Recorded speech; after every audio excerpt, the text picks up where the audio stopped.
Hey guys, I Yeah. have Tal here with me. He's from Israel. And Tal is actually an international business consultant.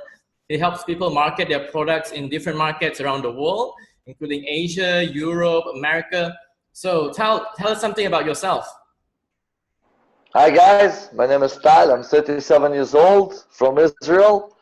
I've been doing this international business sales and international business consulting for the past slightly over 15 years. I served in the Israeli army in the Air Force for Wow. 3 years. I'm a master sergeant in the Air Force. And then I went to study in the best university Israel has to offer, Jerusalem's University. Wow. I did 2 degrees. One of them is in international relations with an emphasis on international trade and global economies. And my other degree is in Eastern Asia studies, including the Chinese language. So I can speak and write some Chinese. Cool. That's Uh, Yeah, a few things yep, that we can pick on just now. It's very interesting that you were part of the Air Force. How many years were you in the Air Force? 3 years. Whoa! And were you involved in any wars or anything in the 3 years? It was fun. It I had was, a lot of fun. and can you give me a few things that in your service in the Air Force that you applied to your business? Absolutely. Yeah. The first thing that you learn in the military, when you show up to the army, you're 18 years old. 18 years old, you think you're the king of the world. You know everything and you're better than everybody. You show up like this.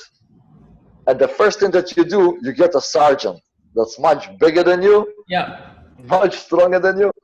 And he teaches you that right now your job is to learn from other people and follow instructions.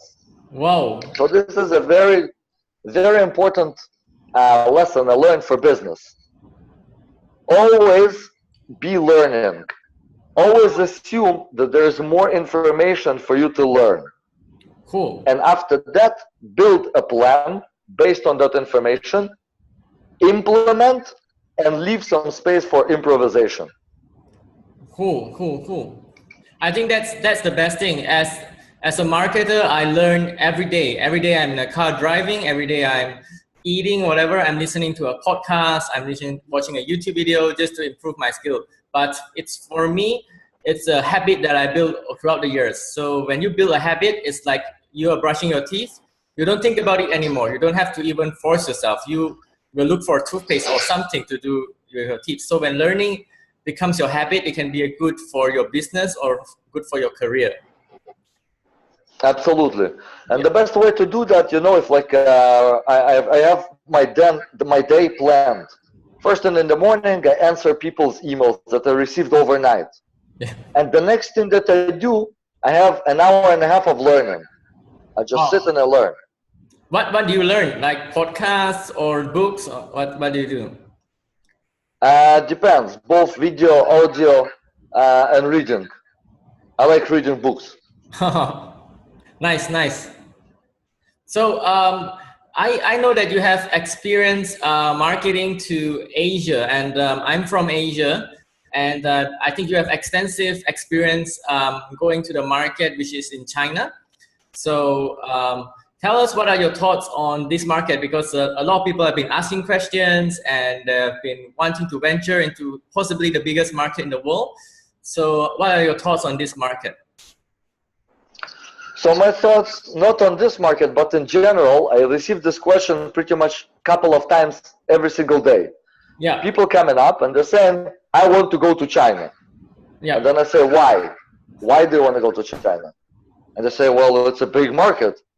I'm like, but for your product, Germany is the obvious market.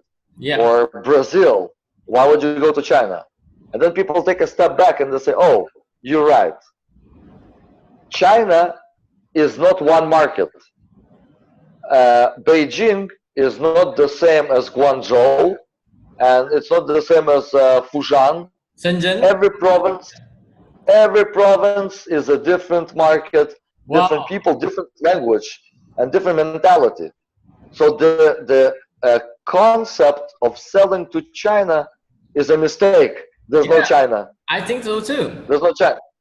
You can try and target the urban market of Beijing, and Yeah, that would be a very good market. There's money there. Depends what you're selling. They might buy it.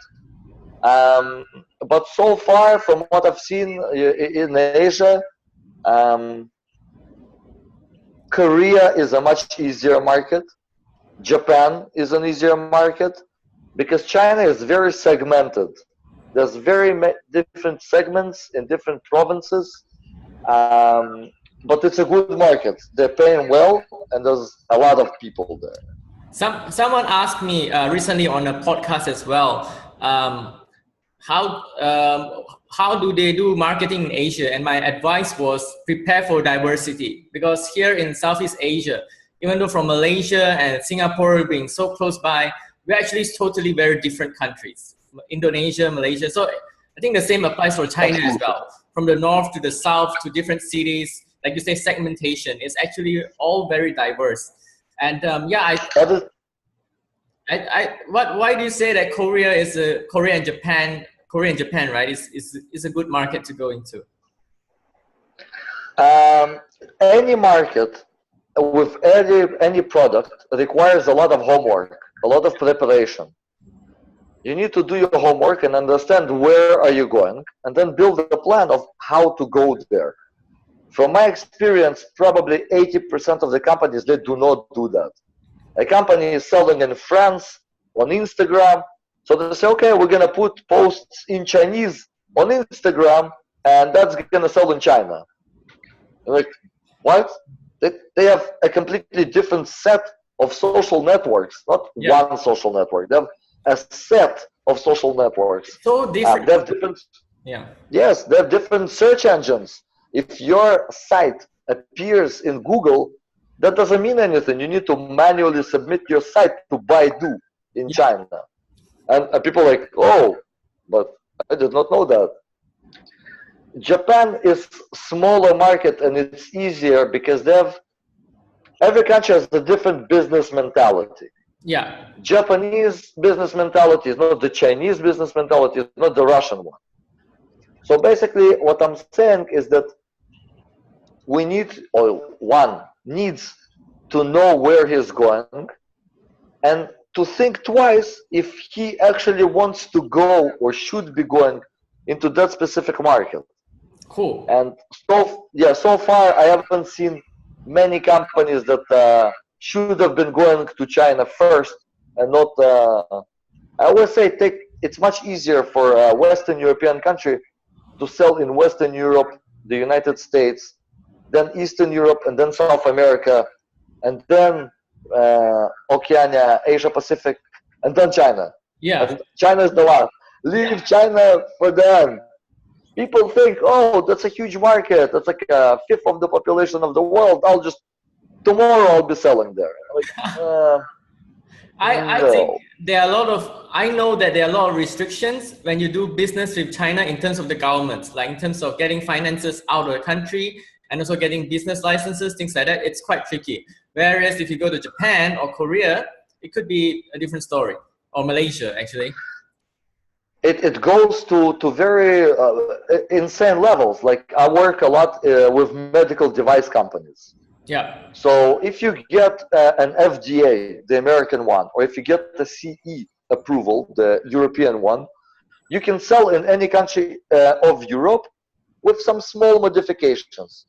Yeah. To get the same permit, like the equivalent of FDA or CE in China, sometimes take up to 2 years. 2 years. It takes 2 years to get a permit.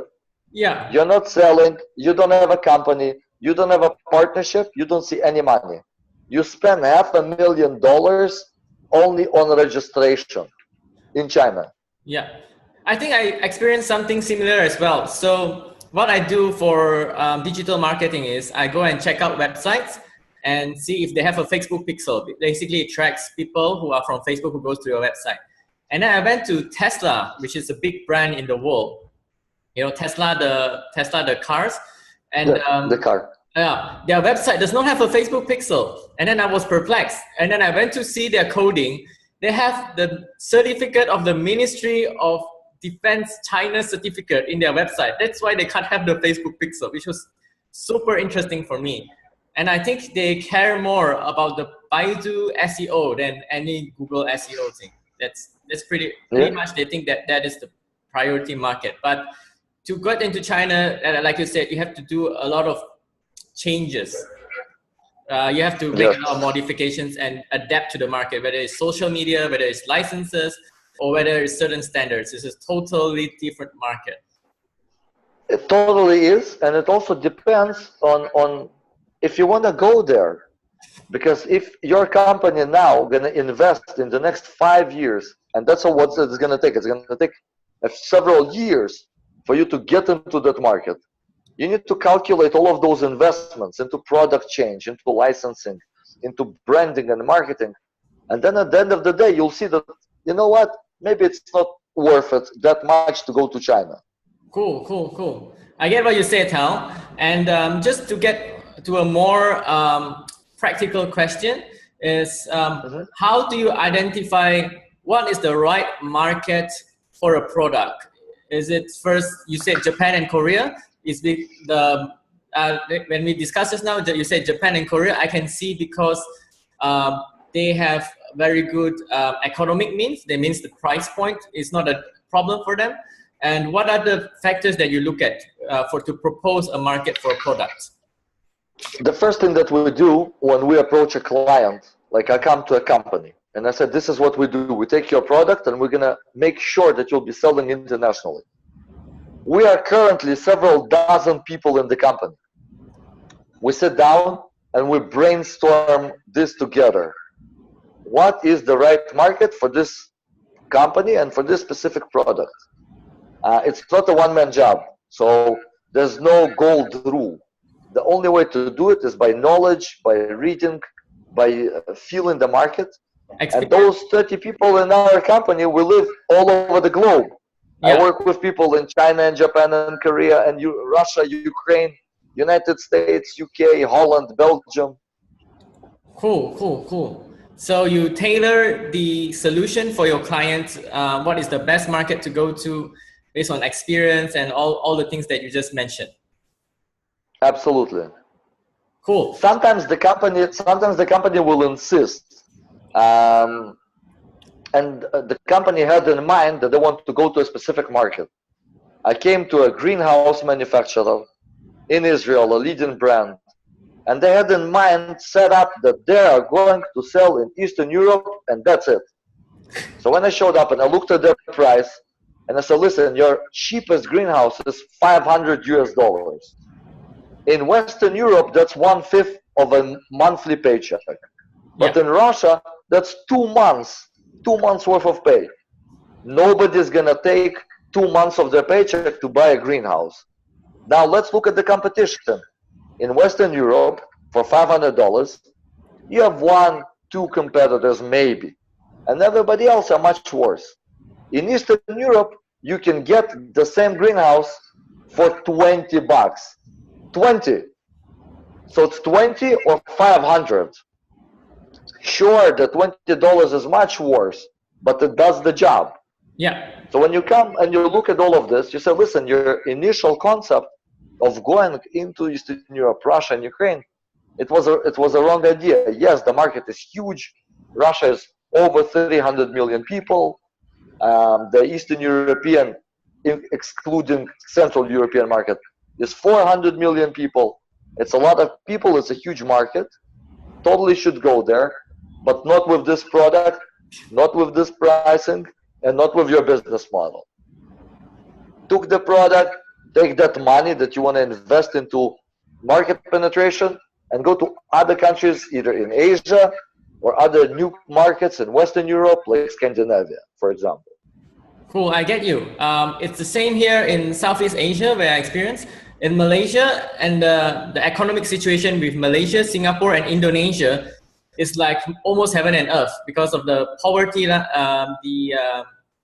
minimum wage and the currency. So something that is considered cheap in Singapore is will be very, very expensive in Indonesia because of different economic situations, different socio-economic situations.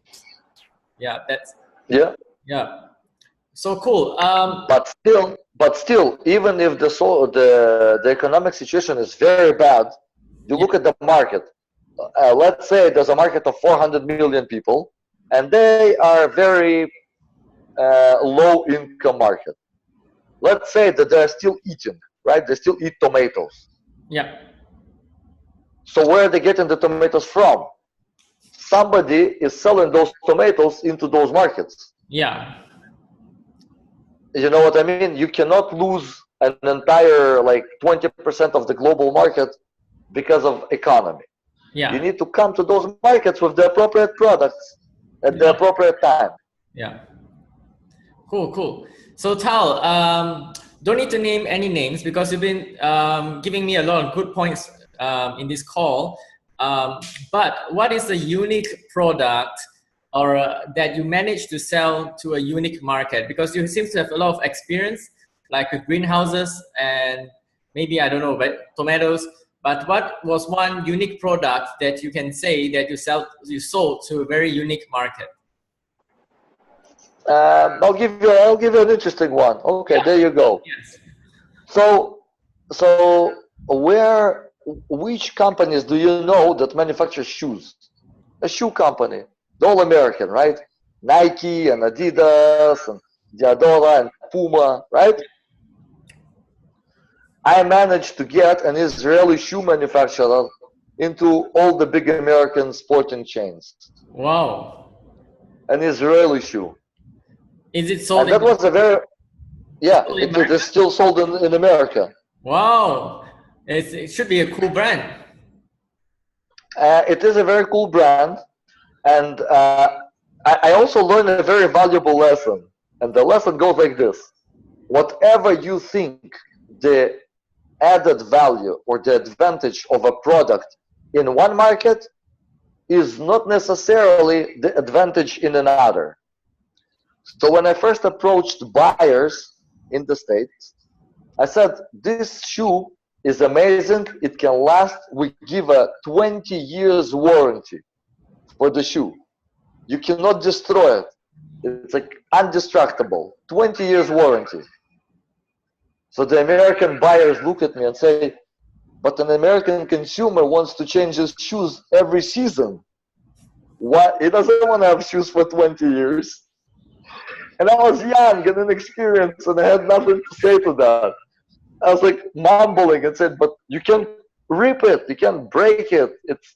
You can walk thousands of miles in those shoes. They don't break. I was like, but I want to buy shoes that will break because I want them to replace them the next year. That's cool. That's cool. Yeah, yeah. And now those shoes are on every shelf in the States. Cool, cool, cool. You're probably the only person I know that is from Israel. Can you tell me something about your country, like whether businesses should expand there, or what is the marketing situation like in Israel? Wow, that's a hard one.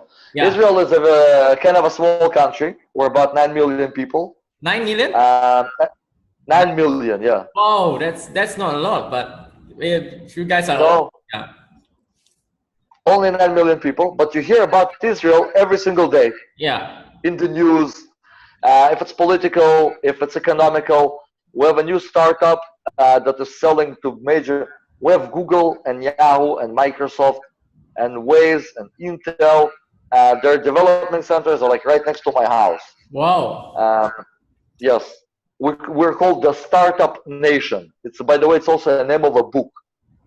Google it. The Startup Nation. Yeah, yeah. Okay. Yeah. I talked to a mayor of a city. In his city, only in the healthcare industry right now, he has 400 startups.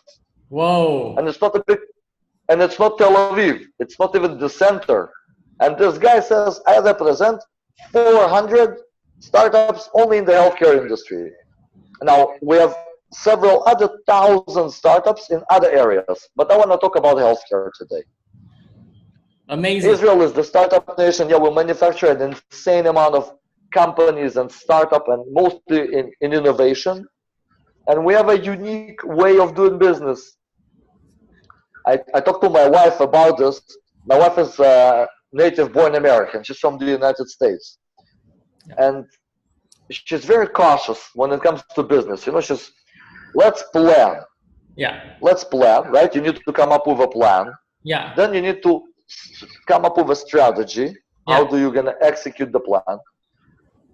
An Israeli startup, we first do, make money, come up with innovative products, sell, and only then we're like, oh wait, we don't have a plan. We forgot to think about it. We forgot to plan. We forgot to come up with strategy. Yeah. But we already have a company that is a $5 billion company. Yeah. I forgot the plan. I met this guy. He is an Israeli with a factory in Korea, and he manufactures electric vehicles. The guy doesn't have a website. So I said, wait, you don't have a website? And you're like, your logo looks like your daughter made it herself. No, like nothing. No marketing material. You're like, yeah, but I sell 20 containers of electric vehicles a month. Awesome. I can tell you, as a Chinese person, there are some cultural similarities. We think like that as well. So when I talk to my friends who are from the West, they'll say, oh, what's the name of your business? What's the logo? I say, we don't have a logo, we don't have a name. Let's do business and make some revenue first. And then we figure out later. You know, we can always change that. So that's Absolutely. how we think as well. It's about, for Chinese people, it's about the execution, it's about making money first. Once you get a steady revenue, then we'll talk, oh, we should have a plan. Right. Yeah. Right. But it comes with a small minus. We're talking now, Israel is very into like innovation and innovative products and startups. That's true. Yeah. But also, I work a lot with traditional industry companies. So for example, if you manufacture plastic chairs, okay, like a plastic chair, you cannot function or work the same way a startup or a company of 10 people or a software company would function. You actually need to have a proper strategy and business plan, and you do need to have a good website. Yeah. But there's a lot, what I've noticed, there's a lot of traditional people that are very old-fashioned. They still think that they live in the 60s, and all business is made by a handshake, and you don't need to be digital. You don't need to be social selling. They don't have LinkedIn or Facebook. The company doesn't have a Facebook page. And there's a lot of that. That's also a big part of what I'm doing. Yeah. Training old style salespeople to become the new style salespeople. That's great. That's awesome. And I must say, I love your LinkedIn videos. Every time I see your LinkedIn video, you're at somewhere very nice. It looks like an olive orchard, or some forest. Like, it looks so Israel, your videos, that you look at it and you know that you're somewhere very beautiful. And let me know if you have like any do you have any results coming from LinkedIn already? Yes, every single video that I put up, on average, like it gets a lot of views. It gets a lot of comments, and I get a lot of engagement out of that. Social selling is the name of the game. Like, I have my phone, and I'm talking to another phone, and I have several phone lines. The phone is our main weapon.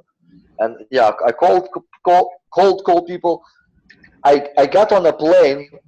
I was in an industry. I was trying to promote a company, and nobody would talk to me. They're like, we're not interested. Nothing would work. Social selling didn't work. They're not interested. They don't answer emails. They don't answer phone calls. So you know what I did? I got plane tickets to Europe. I flew over to Holland, got in the car, and I drove through Holland, Belgium, and France, knocking on people's doors, like we're back in the 60s. And you know what? It worked. It worked. And why did it work? Because it's so old that people already forgot that you still can sell things to people by showing up in their office. Yeah. But personally, for me, LinkedIn has been amazing, amazing. I try to put up a video pretty much every day. So I have about like 5, 6 videos a day only on LinkedIn. Yeah, yeah. Yeah. It doesn't take that much effort. There's a lot of knowledge. There's a lot of things to pass on. Right now, there's this challenge called 10 days, 10 tips.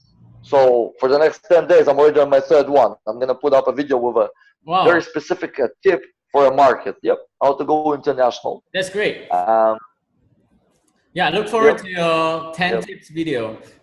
Yeah, I've been loving your videos, so I look forward to it. Any advice you could give to someone who wants to start doing LinkedIn videos? Absolutely. Yeah. Do videos. That's it. Just That's do it. videos. Just do it. Just do it. Like everybody have a phone. Everybody have a phone. Everybody come up with an idea. Every day, throughout the day, you have an idea. Suddenly you have a thought Yeah. or an idea or something that's unique to you.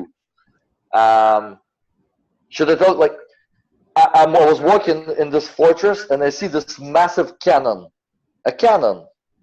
And I'm like, this cannon is pointing at a wall to breach a wall.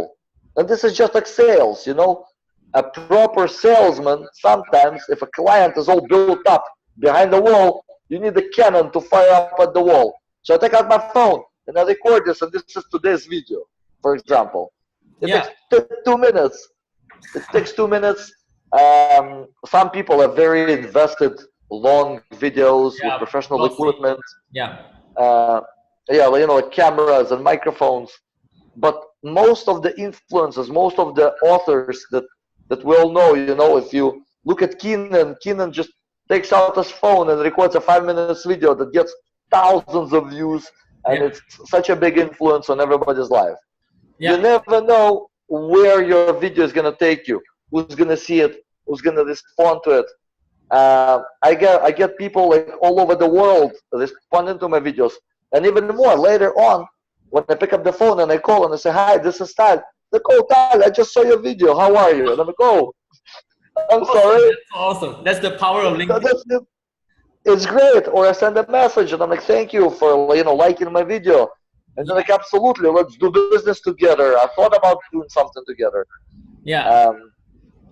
Everybody, it's obvious that everybody, every business is spending money and budget on marketing.